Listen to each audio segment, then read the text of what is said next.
In this video, we will introduce the phone pairing function of the FX7 unit.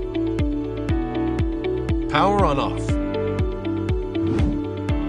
Press and hold the on-off button for 3 seconds to turn on the FX7 unit. At this time, the LED light turns on. Similarly, press and hold the on-off button for 3 seconds to turn off the FX7 unit. The LED will turn off.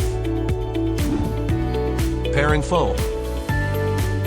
In FX7 standby mode, press and hold the function button for 3 seconds. The FX7 will enter pairing mode with the LED flashing red and blue. Then go to your phone's Bluetooth settings, search for the device, and connect to the FX7.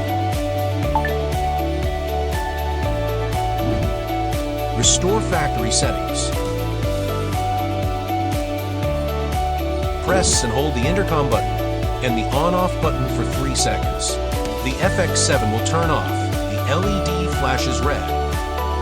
Power off. Indicating the factory reset was successful. That's the complete tutorial of the FX7 phone pairing function. Thank you for watching.